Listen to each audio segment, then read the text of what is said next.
José Bonifácio de Andrada e Silva, secretário perpétuo da Academia Real das Ciências de Lisboa, preparava o discurso histórico que iria proferir nessa academia em junho de 1819, anunciando o seu regresso ao Brasil e recordando episódios da sua vida.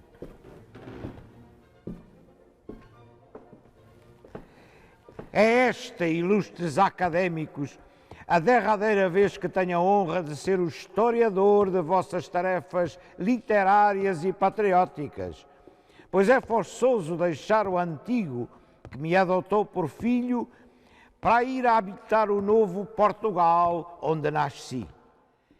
Depois que deixei na adolescência a amena província de São Paulo e me acolhi à Lusitânia, que meiga me recebeu em seus hospedeiros braços, 36 anos são passados.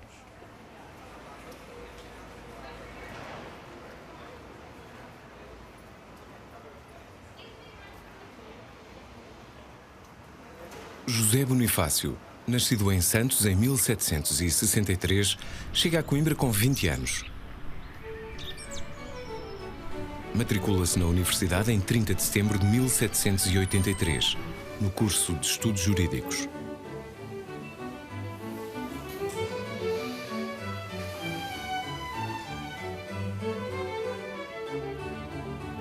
Mais tarde viria a matricular-se também nos cursos de Matemática e Filosofia.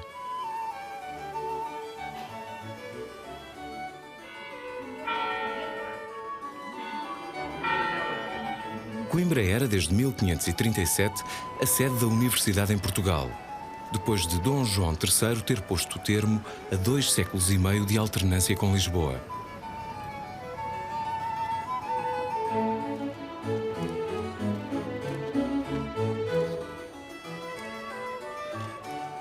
Depois do período medieval, Coimbra consolidava a sua universidade. Reforçava-se com a famosa Biblioteca Geral e era já uma das principais cidades universitárias da Europa.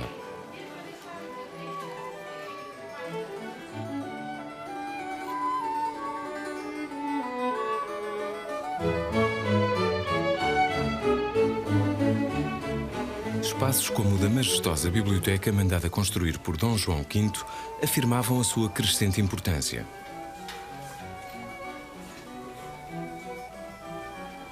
Depois da reforma promovida pelo Marquês de Pombal, a Universidade de Coimbra aproximava-se das novas ideias de filosofia natural e economia política que se desenvolviam na Europa.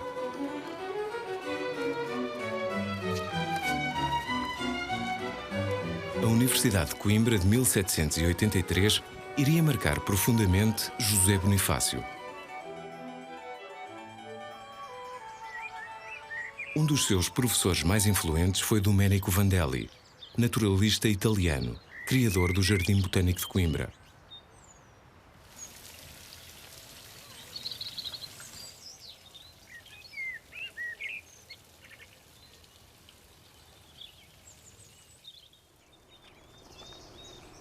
Vandelli criou também em Lisboa o Jardim Botânico da Ajuda. Na capital criou ainda o Museu de História Natural e o Laboratório Químico, pioneiro de uma ciência que se começava a afirmar.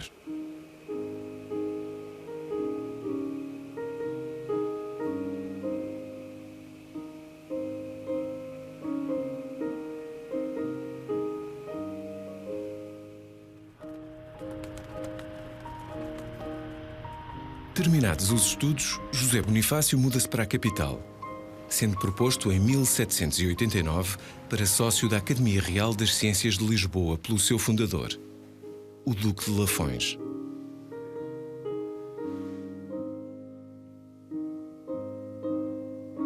Bonifácio apresenta para a admissão à Academia uma Memória sobre a Pesca das Baleias. As baleias, com os mais cetáceos, servem na pasmosa cadeia animal de nó que ata os quadrúpedes aos peixes. A forma da sua cabeça diminui a pressão e a resistência. A cauda musculosa e forte, pela sua figura, depressa dirige seus movimentos rápidos e é ajudada em seus esforços pelas barbatanas laterais que lhe servem de remos.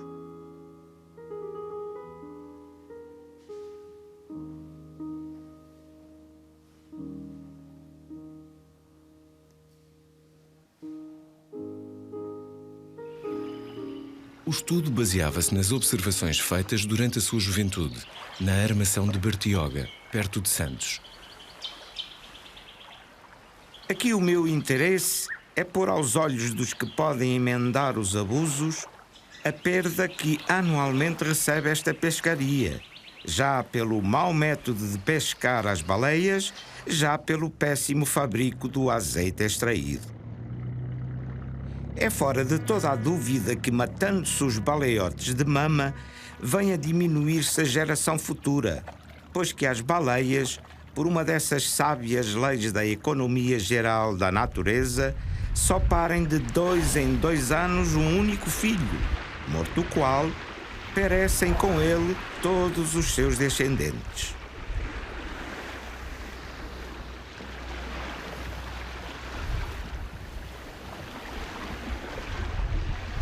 Era já a sua visão do mundo fundada na economia da natureza, na aplicação do conhecimento científico e na crítica da exploração destrutiva dos recursos naturais. Na Academia das Ciências, José Bonifácio continuava o ensaio do seu discurso histórico. Em junho de 1790 foi preciso separar-me da vossa presença.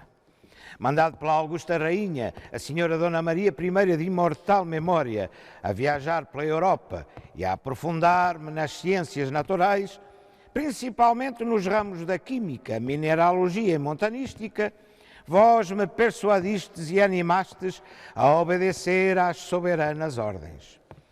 Verdade é que os doutos, encerrados na pátria com o favor dos livros, podem de algum modo conhecer a natureza e os homens, mas este conhecimento é mais de gabinete que real.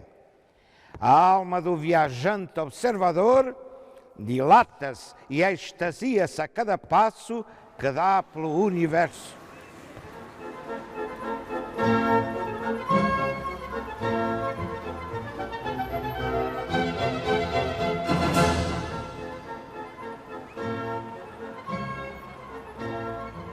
Paris de 1790 teve uma influência extraordinária na formação de José Bonifácio.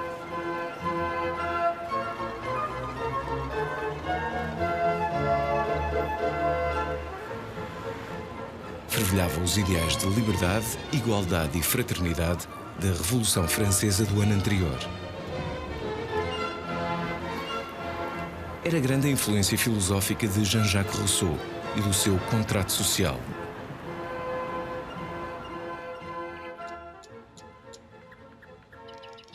Era um período de luzes, de conhecimento, de ciência.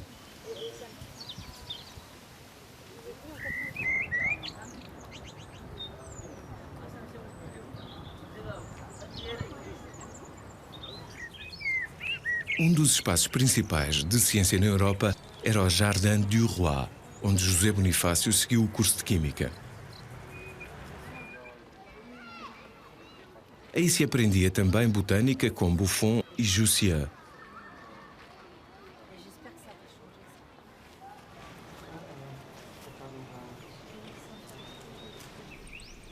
A coleção de espécies de árvores trazidas de várias partes do mundo e ainda aí presentes constitui importante testemunho daquela época.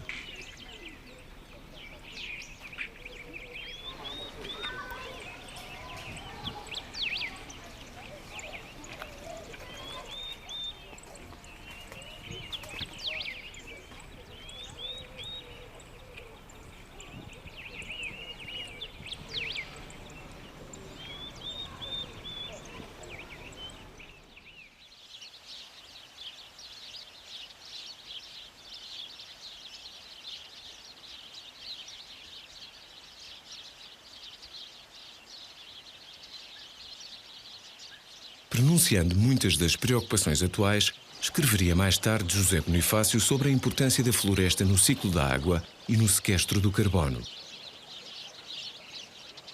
Sem matas, quem chupará dos mares, dos rios e lagoas?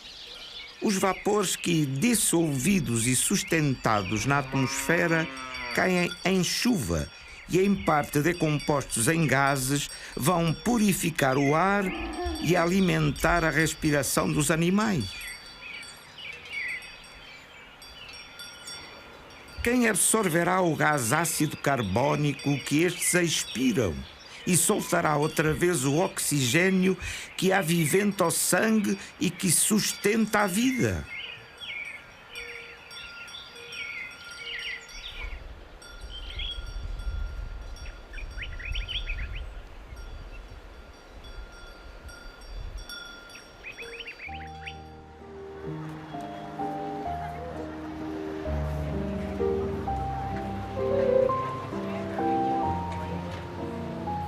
José Bonifácio estudou também na École Royale des Mines, dirigida por Balthazar Georges Sage, onde aperfeiçoou a análise química dos minerais e compreendeu a sua importância económica.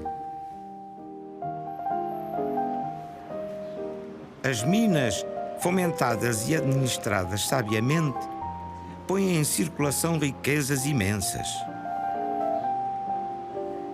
Isto que nos prova a história moderna se confirma pela antiga, pois que os povos mais famosos da antiguidade, da lavra das suas minas, tiraram a sua riqueza e, o que é mais, a sua civilização.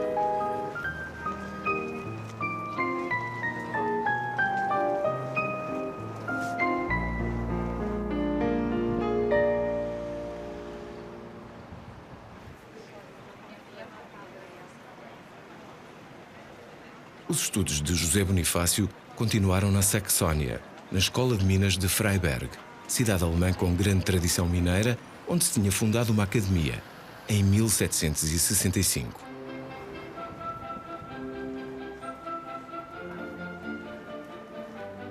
A Bergakademie contava com um fundo para bolsas de estudo que atraía estudantes de muitos países e regiões.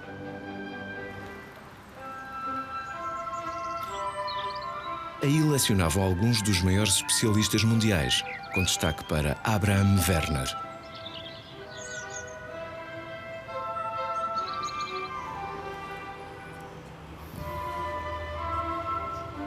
Um dos colegas de José Bonifácio foi o célebre naturalista alemão Alexander Humboldt, também entusiasta pela natureza e pelas explorações científicas.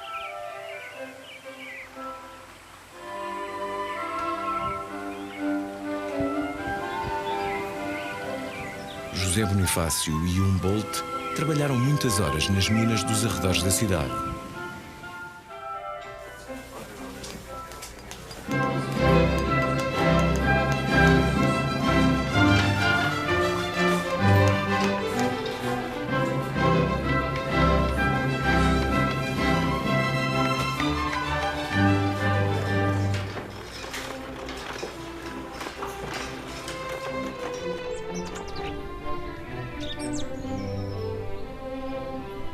Humboldt viveria, aliás, na proximidade das minas, para aí se deslocar mais facilmente.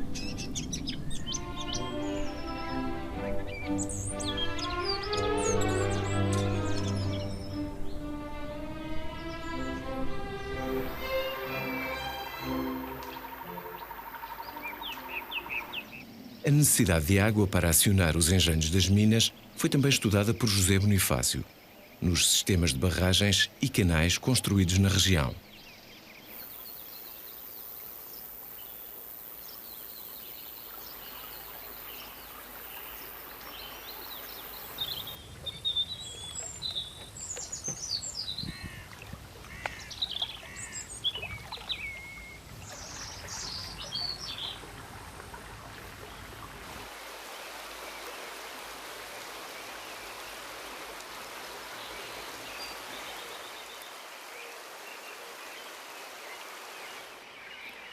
Na Escola de Minas de Freiberg também se reconhecia a importância das florestas no fornecimento de madeiras para escurar as galerias das minas e de lenhas para combustível nos fornos de fundição.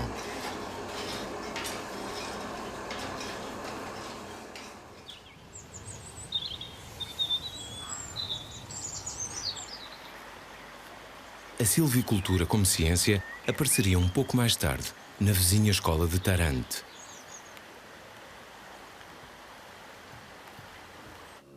José Bonifácio continuaria a sua viagem por vários países da Europa até 1800, tornando-se membro de diversas academias e sociedades científicas.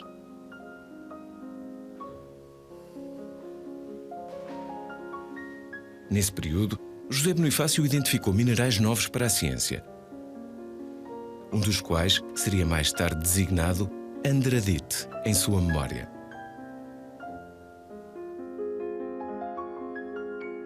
Regressado a Lisboa, José Bonifácio voltou à academia, mas por pouco tempo.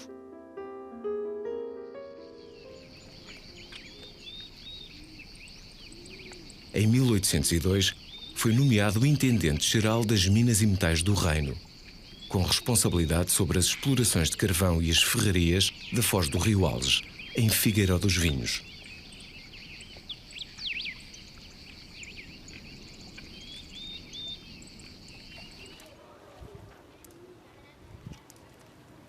Dois anos depois, criava uma nova cadeira de metalurgia na Universidade de Coimbra.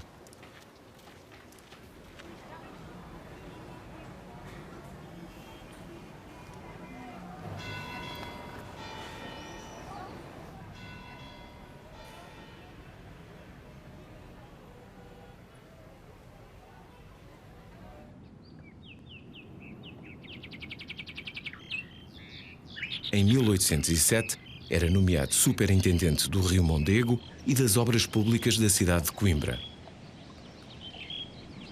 Teve de interromper os seus trabalhos em 1808 por causa da primeira invasão francesa.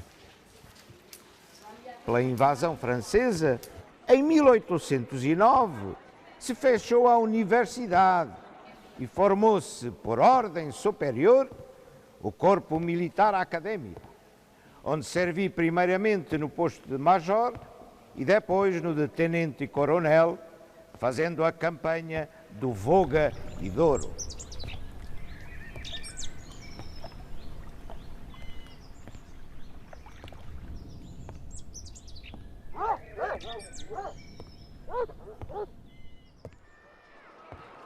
Depois da tomada ao inimigo da cidade do Porto, fui nomeado intendente de polícia interino e superintendente de alfândega e marinha.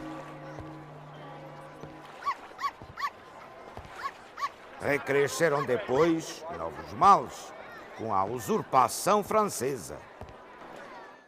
As ciências, senhores, são filhas da paz e sempre a guerra lhes foi avessa. Quanto mais cruel esta é, tanto mais sofrem e padecem as letras.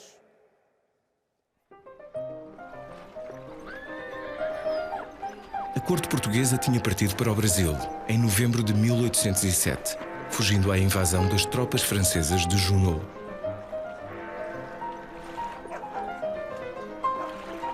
Duzentos navios transportaram 15.000 pessoas, levando de Lisboa dinheiro e muitos outros bens.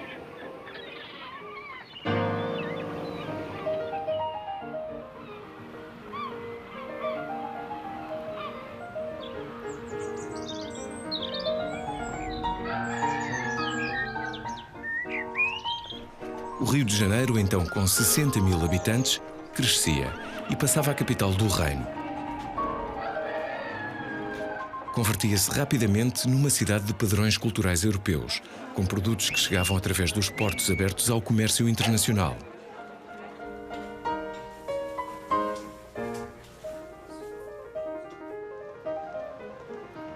O Paço Real, antiga residência dos vice-reis, era a sede oficial do governo desde a chegada de Dom João VI ao Brasil.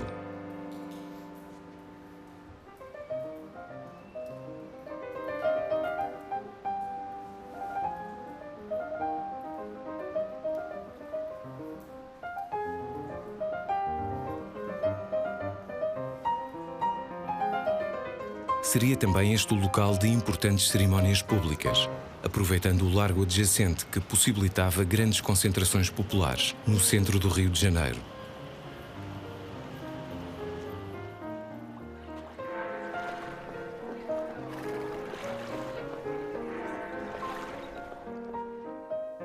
O Palácio de São Cristóvão, na Quinta da Boa Vista, tinha sido transformado na residência de Dom João VI. O palácio era muito frequentado pela nova corte, que ia aí com regularidade às cerimónias do beijamão. Dom João VI promovia a marqueses, viscondes, barões e condes, os homens de negócios das minas de ouro, de diamantes, do açúcar, do café e até do tráfico de escravos.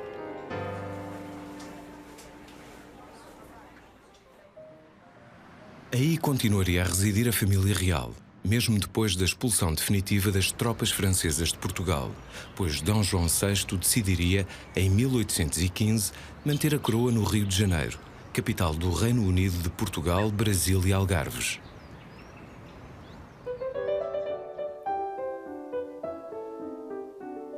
De volta à Academia Real das Ciências de Lisboa, José Bonifácio é nomeado, em 1812, seu secretário perpétuo. José Bonifácio publica aí importantes trabalhos científicos.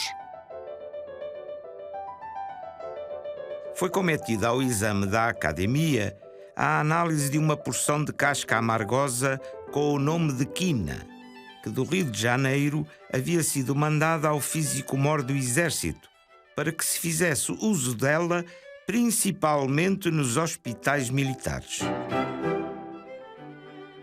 Tendo-se experimentado que a infusão alcoólica extrai alguns princípios em maior abundância que a aquosa, obtiveram-se os efeitos mais satisfatórios na epidemia de malária que ultimamente graçou nesta cidade de Lisboa.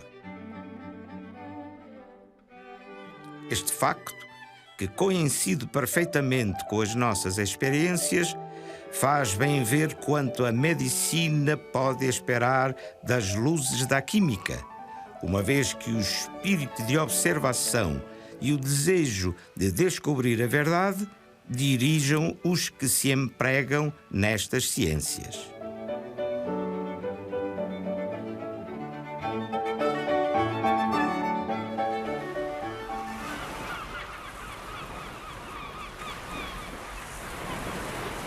José Bonifácio publica em 1815 uma memória sobre a necessidade e utilidades do plantio de novos bosques em Portugal. O primeiro documento científico nacional sobre arborização.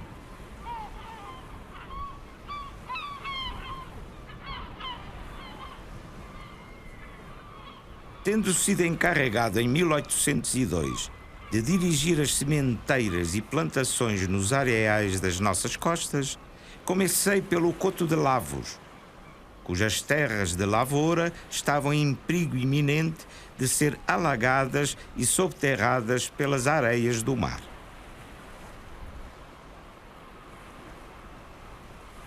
O primeiro batalhão da linha da costa deve ser sempre semeado de penisco, misturado com plantas arenosas, porque estas, nascendo bastas, defenderão os pinheirinhos dos ventos do mar que os crestam e os matam.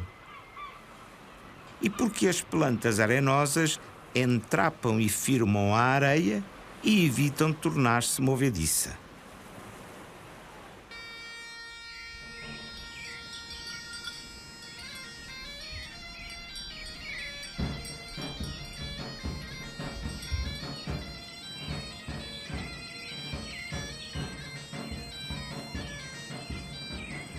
Também a exploração de minas em Trás-os-Montes foi tratada numa das suas memórias.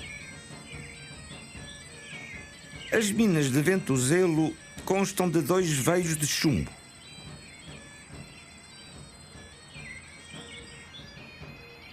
Há uma ribeira em que se pode construir um açude com pouca despesa para dar a água necessária aos engenhos de Pilar e aos lavadouros.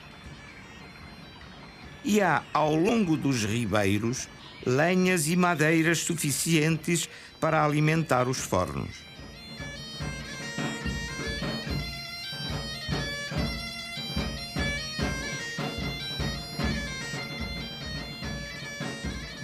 Com o andar do tempo, como de escola central, sairão mineiros e mestres instruídos, que possam empregar-se com proveito nas outras minas de chumbo, prata, estanho e ferro que já estão descobertas.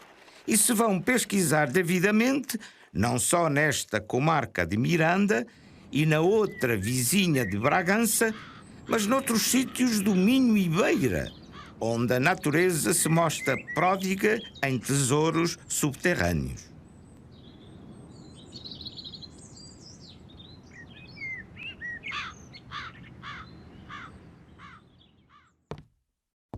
José Bonifácio conclui a preparação do discurso de despedida da Academia das Ciências, em que anteviu o futuro do Brasil.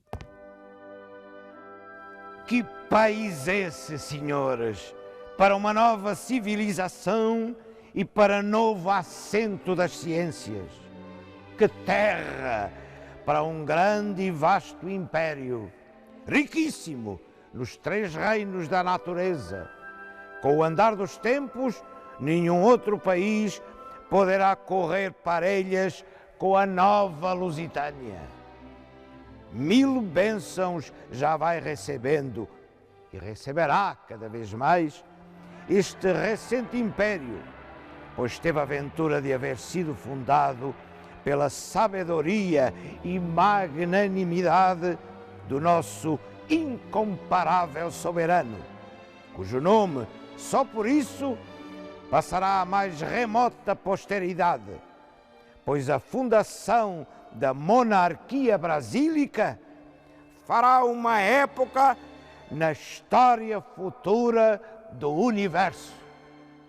Disse.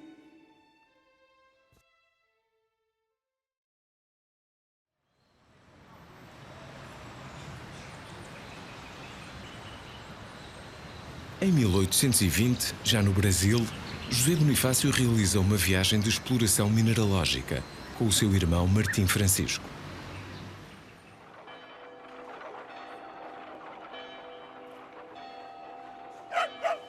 Partimos da vila de Santos em direção a São Paulo.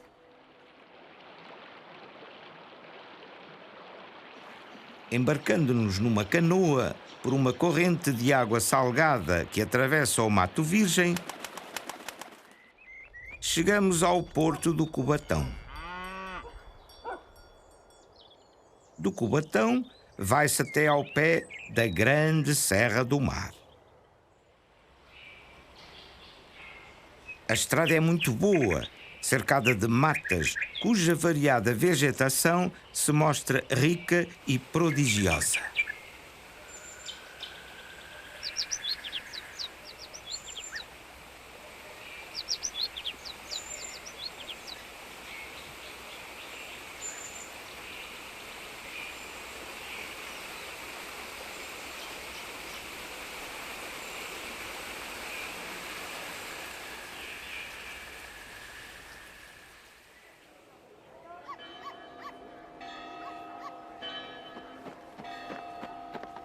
Chegados a São Paulo, aqui nos demoramos em exames mineralógicos nos arredores. Vimos ser mais habitado o terreno, ter mais cultura e, ao mesmo tempo, não podemos deixar de sentir a falta de bosques.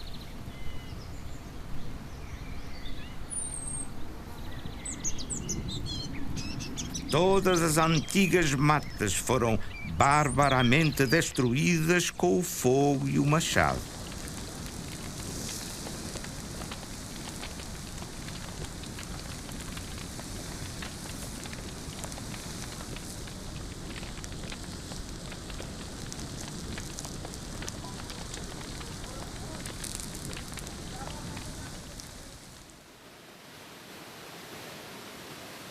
Fui depois ver a grande cascata ao salto do Tietê.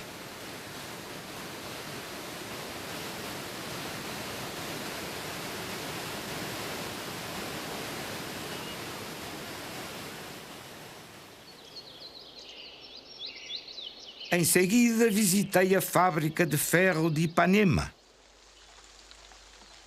Antigamente, extraía-se ali ouro, a acreditar nos escritos dos jesuítas.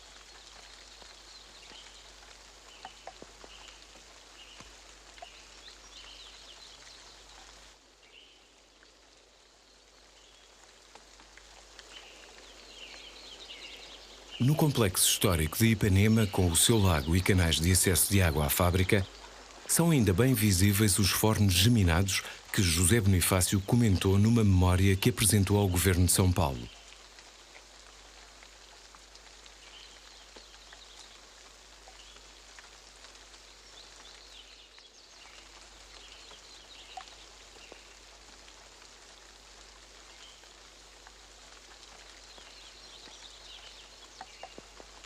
José Bonifácio referia também que no cimo da montanha próxima existia mineral rico em ferro magnético e que na sua base existiam muitos pedaços do mesmo mineral que, dizia, só seria necessário apanhar e conduzir para a fábrica.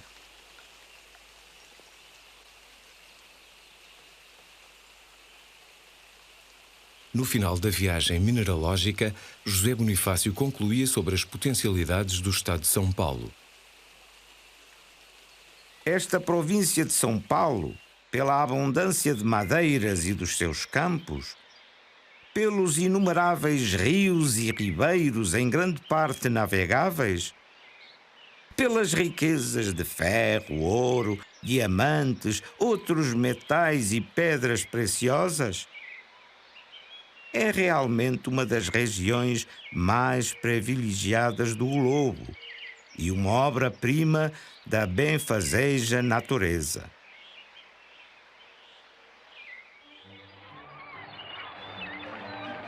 Em 1821, Dom João VI é finalmente obrigado pelas cortes, reunidas no Palácio das Necessidades, a regressar a Lisboa, na sequência da Revolução Liberal do Porto, do ano anterior.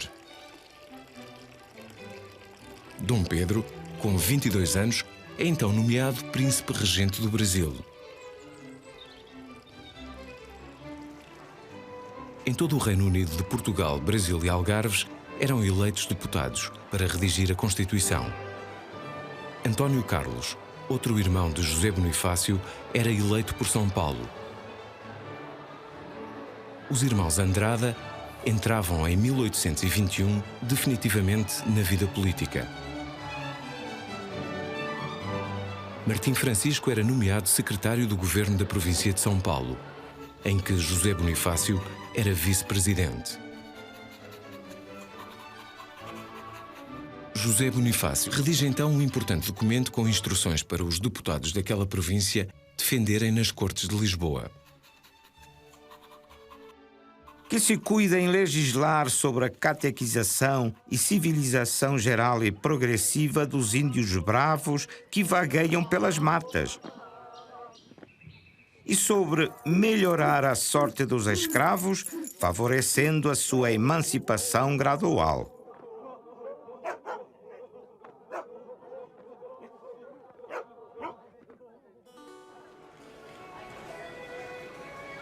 José Bonifácio chamava também a atenção para a importância da criação de escolas, de colégios e de pelo menos uma universidade, que propunha ser na cidade de São Paulo, por ter já edifícios próprios para as diversas faculdades nos conventos do Carmo, São Francisco e dos Bentos, apenas habitados por 1 ou 2 frades, quando muito.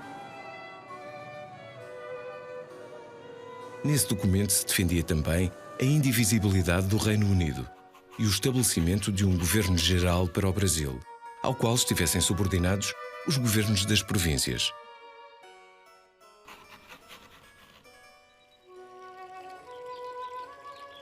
Mas as cortes, ainda sem representantes do Brasil, tinham decidido de modo contrário.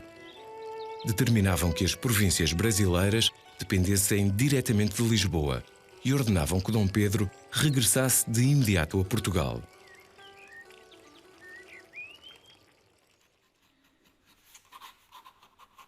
Em dezembro de 1821, José Bonifácio, em nome do governo de São Paulo, contestava a decisão das cortes e escrevia a Dom Pedro para que não abandonasse o Brasil.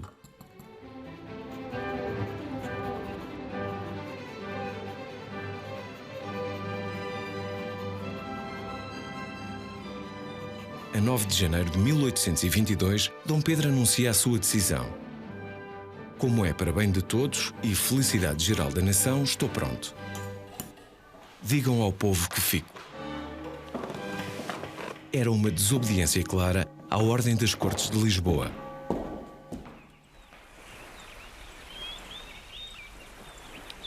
Alguns dias depois, José Bonifácio e os deputados de São Paulo desembarcaram no porto de Sepetiba, a pouca distância do Rio de Janeiro, para se dirigirem à Real Fazenda de Santa Cruz, ao encontro de Dom Pedro e da princesa Leopoldina.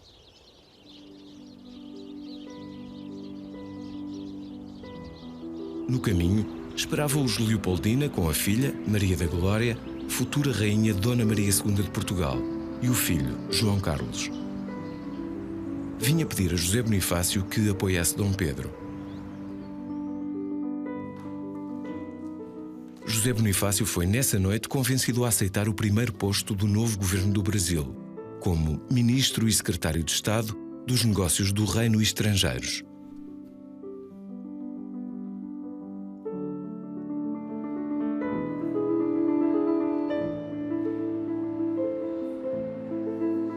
Dom João VI tinha escolhido Leopoldina para casar com Dom Pedro, como forma de estreitar os laços com os Habsburgos da corte da Áustria.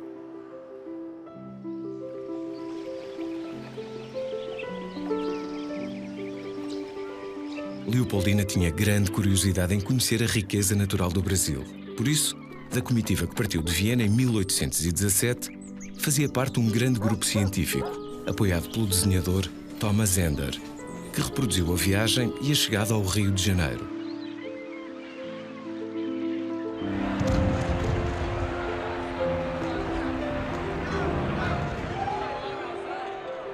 Outro grande pintor da corte, o francês Jean-Baptiste Debré, retratou também esse momento.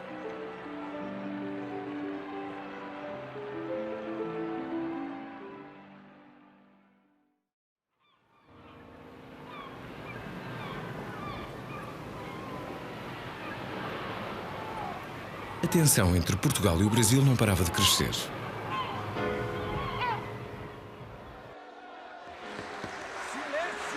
Deputados brasileiros defendiam nas Cortes de Lisboa, em maio de 1822, a independência do Brasil.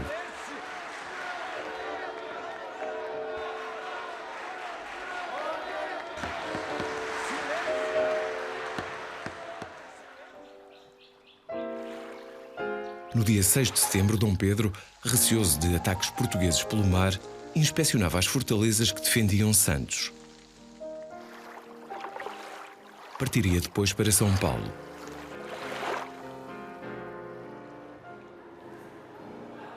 José Bonifácio e a princesa Leopoldina enviaram, entretanto, do Rio de Janeiro, mensagens urgentes para Dom Pedro.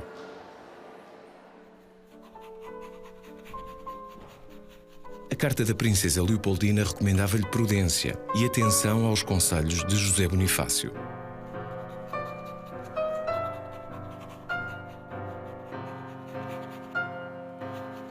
A mensagem de José Bonifácio dava conta do embarque de mais de 7.000 soldados que viriam de Lisboa para dominar o Rio de Janeiro.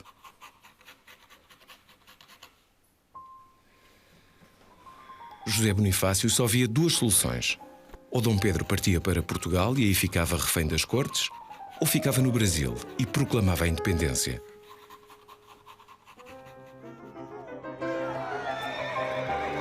Junto ao rio Ipiranga, Dom Pedro proferiu então a célebre frase: independência ou morte.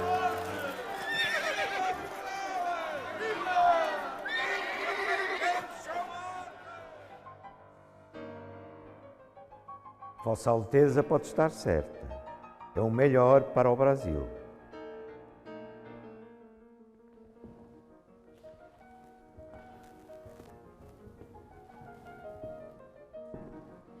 A Declaração de Independência do Brasil, lida por Dom Pedro, foi, porém, escrita no Rio de Janeiro por José Bonifácio e assinada pela princesa Leopoldina, encarregada de presidir às reuniões do Ministério na ausência do marido.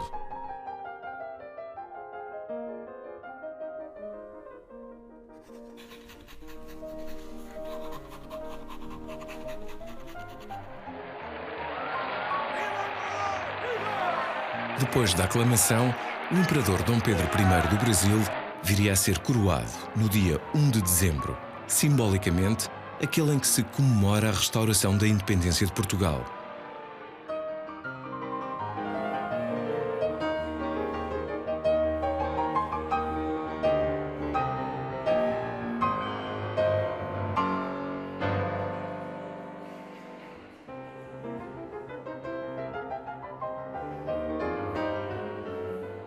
Brasil proclamava a sua independência depois do México, da Venezuela e da Argentina.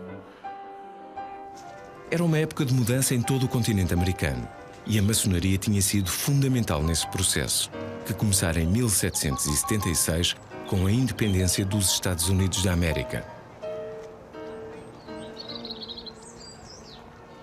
As diversas lojas maçónicas tinham-se congregado no Grande Oriente do Brasil e José Bonifácio eleito seu primeiro grão-mestre.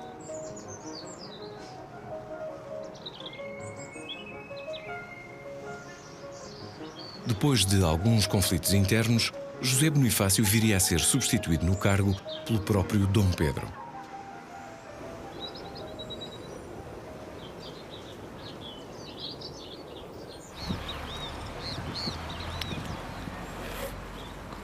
A política brasileira seria também influenciada pela vida amorosa do imperador, que teve uma longa relação com Domitila, futura Marquesa de Santos, de quem teve 4 filhos.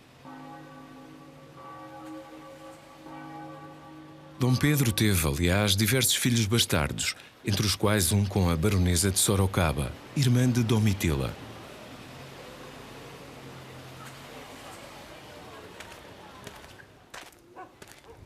Os interesses de Domitila nada tinham a ver com os de José Bonifácio, que contrariava setores muito poderosos da sociedade brasileira, principalmente pela sua posição a favor da abolição da escravatura. O conflito era inevitável.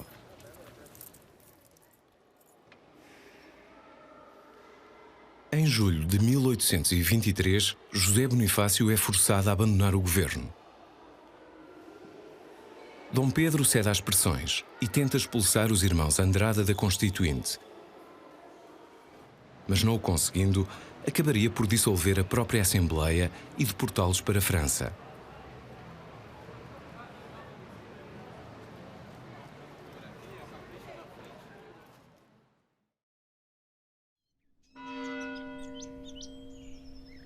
Após a morte de Leopoldina, em 1826, no Palácio de São Cristóvão, Dom Pedro iria fazer diversos pedidos de casamento a princesas europeias, mas sem sucesso, devido à sua má reputação como marido. Finalmente, um dos pedidos de casamento acabou por ser aceite pela princesa Amélia de Beauharnais, a quem Dom Pedro viria a demonstrar uma inesperada fidelidade.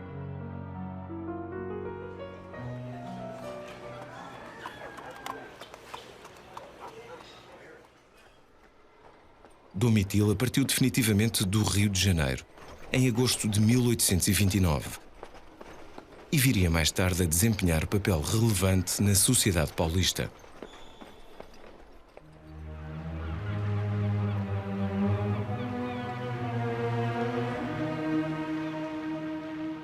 Os ventos mudavam. Dom Pedro mostrava vontade de recuperar a amizade de José Bonifácio. Mas o seu regresso ao Brasil em 1829 é marcado tragicamente pela morte da sua mulher, a irlandesa Narcisa Emilia O'Leary, durante a viagem.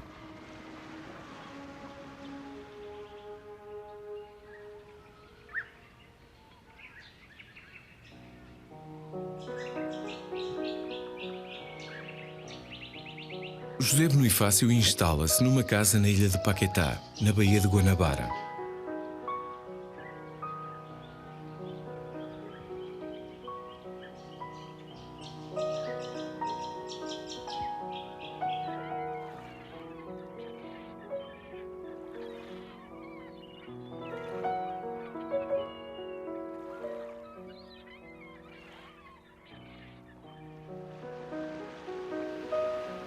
Em abril de 1831, o imperador Dom Pedro I abdica do trono do Brasil e parte para Portugal para defender os direitos da sua filha Dona Maria II ao trono, usurpado pelo seu irmão Dom Miguel. Antes da partida, nomeia José Bonifácio tutor dos seus filhos. No decreto de nomeação, Dom Pedro descreve José Bonifácio como muito probo, honrado e patriótico cidadão, e seu verdadeiro amigo. Era a tão esperada reparação.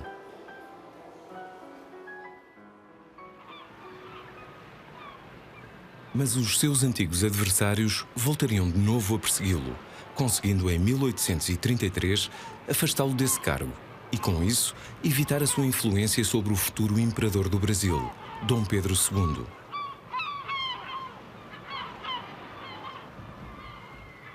Mais tarde, tentaram ainda incriminá-lo por conspiração para trazer de novo Dom Pedro I para o Brasil. Mas José Bonifácio, apesar de se recusar a comparecer perante o júri, foi julgado, vindo a ser absolvido.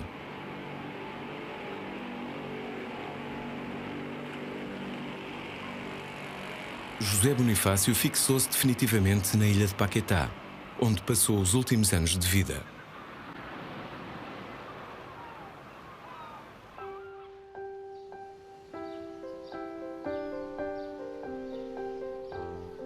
Morreu em abril de 1838, com quase 75 anos de idade.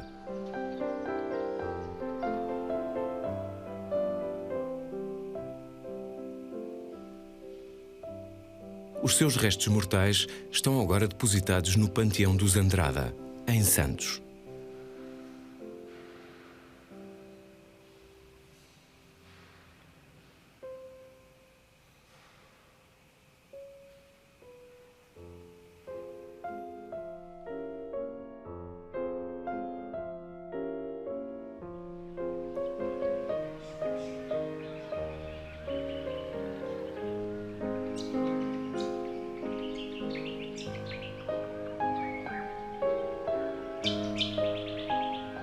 A história de José Bonifácio é uma história de amor à natureza, aos seus recursos, às suas florestas e aos seres que nelas habitam. São dele estas palavras: Como, pois, se atreve o homem a destruir em um momento e sem reflexão a obra que a natureza formou em séculos, dirigida pelo melhor conselho? Destruir matas virgens é crime horrendo e grande insulto feito à mesma natureza. Que defesa produziremos no Tribunal da Razão quando os nossos netos nos acusarem de factos tão culposos?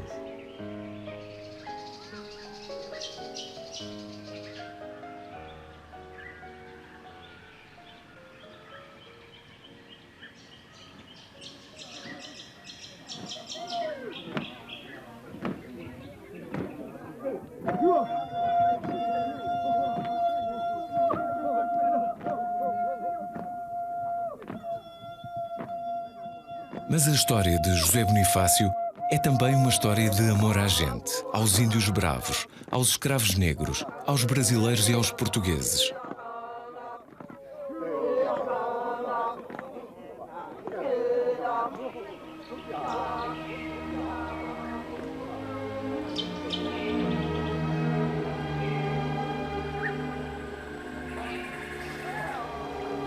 José Bonifácio de Andrada e Silva é, talvez, o primeiro estadista de dimensão universal a compreender que a defesa dos recursos naturais é a mesma defesa dos direitos do homem e que natureza e humanidade são um todo único.